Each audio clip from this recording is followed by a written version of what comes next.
Hi friends, welcome back to honey Anu kitchen. ఇవాళ special recipe వచ్చేసి aloo mini samosa అండి. Taste మాత్రం చాలా చాలా బాగుంటుంది. మామూలుగా చేసే సమోసా కంటే ఇలా చేసి పెట్టారనుకోండి, పిల్లలు చాలా చాలా ఇష్టంగా తింటారు. దీనికి కాంబినేషన్గా టమాటా సాస్ అయినా లేకుంటే టమాటా పచ్చడి అయినా చాలా చాలా రుచిగా ఉంటుందండి. ఇలా చేసి పెట్టి మార్నింగ్ బ్రేక్ఫాస్ట్ లాగైనా లేకుంటే ఈవినింగ్ స్కూల్ నుండి పిల్లలు రాగానే ఇలా చేసి పెట్టండి. చాలా చాలా ఇష్టంగా తింటారు. ఏదైనా జర్నీ చేసేటప్పుడు కూడా ఇలా చిన్న చిన్న సమోసాలాగా చేసుకొని తీసుకెళ్ళండి. చాలా చాలా అద్భుతంగా ఉంటుంది. మరి లేట్ చేయకుండా ఈ మినీ సమోసాని ఏ విధంగా తయారు చేయాలో చూసేద్దాం రండి. ఒక 2 పెద్ద సైజు ఆలుగడ్డలు తీసుకొని ఉడకబెట్టేసుకొని దాని పొట్టు తీసుకొని ఇలా తురుముకోండి.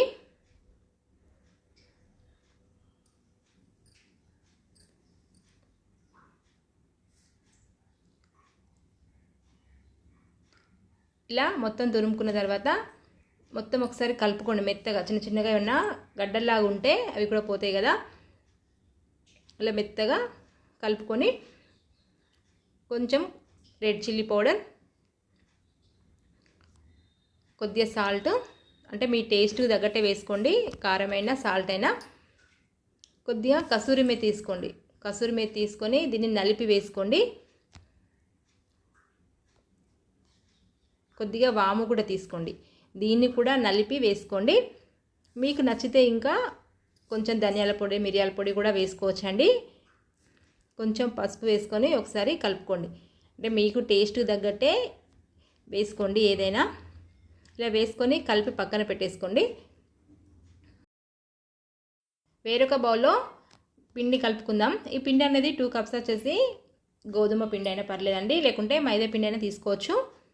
కొంచెం సాల్ట్ వేసుకొని కొద్దిగా జీలకర్ర వేసుకోండి. జీలకర్ర కూడా నలిపి వేసుకోండి.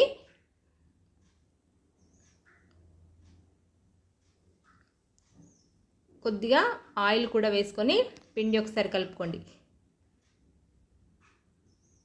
ఇలా గోధుమ పిండి ఒకటే కాదండి, గోధుమ పిండి మైదా పిండి కలిపి అయినా చేసేసుకోవచ్చు, ఓన్లీ మనకు మైదా పిండితోటైనా చేసేసుకోవచ్చు. ఎలా చేసుకున్నా చాలా చాలా రుచిగా ఉంటాయి. కొంచెం కొంచెం వాటర్ పోసుకుంటూ పిండి అనేది మెత్తగా కలుపుకోండి.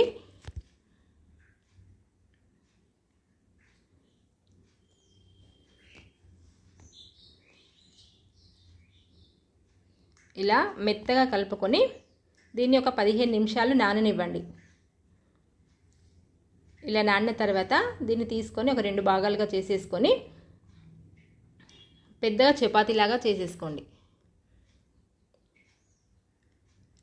కొంచెం పొడిపిండి అద్దుకొని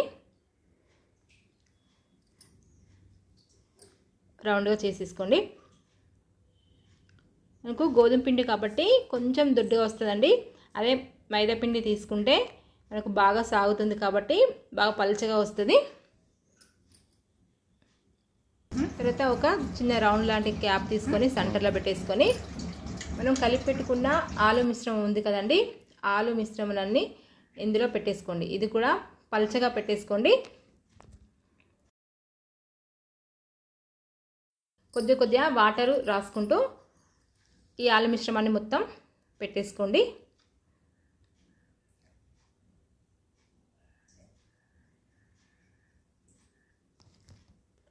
ఇలా పెట్టేసుకొని సెంటర్లోనే క్యాప్ తీసేసుకొని మీకు నచ్చిన షేప్లో ఈ సమోసా లాగా చేసేసుకోవచ్చు. నేనైతే ఈ షేప్ ఒక ఫ్లవర్ షేప్లా కట్ చేసుకున్నాను.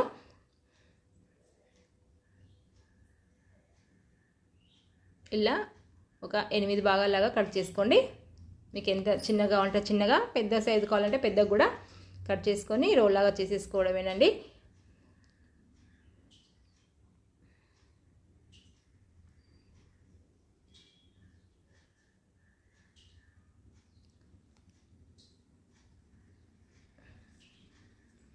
ఇలా కట్ చేసుకొని ఒక్కొక్కటి తీసుకొని చిన్నగా ఇలా స్టార్టింగ్ నుంచి రోల్ లాగా చేసేసుకోండి.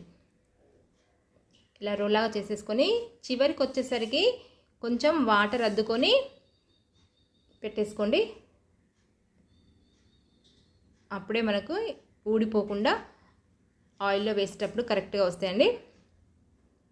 సేమ్ అదే విధంగా మిగతా వాటినన్నీ ఇలా ఈ విధంగానే రోల్ చేసేసుకొని వాటర్ అప్లై చేసుకుంటూ ఫిలప్ చేసేసుకోండి.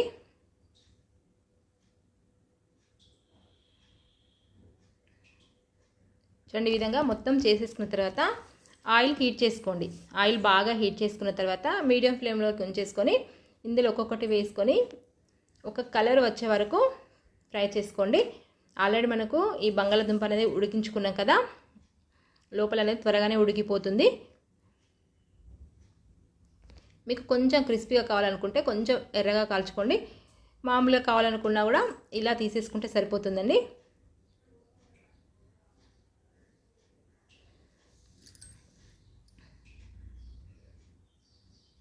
ఇలా ఫ్రై చేసుకున్న తర్వాత వీటిని తీసేసుకొని ఆయిల్ అడిచిన తర్వాత ఒక బౌల్లోకి తీసేసుకోండి. చాలా సింపుల్ కదండి సమోసా తయారు చేయడము. ఇలా చిన్న చిన్నగా ఫ్లవర్ లాగా తయారు చేసుకొని పెట్టండి. పిల్లలైతే చాలా చాలా ఇష్టంగా తింటారండి. మీకు నచ్చినట్లయితే ఒక లైక్ చేయండి, మీ ఫ్రెండ్స్తో షేర్ చేయండి. ఇలాంటి మంచి మంచి రెసిపీస్ కోసం మా ఛానల్ని సబ్స్క్రైబ్ చేసుకోవడం మర్చిపోకండి. Thank you for watching. Bye friends. మరి ఒక సింపుల్ రెసిపీతో కలుద్దాం. Bye bye friends.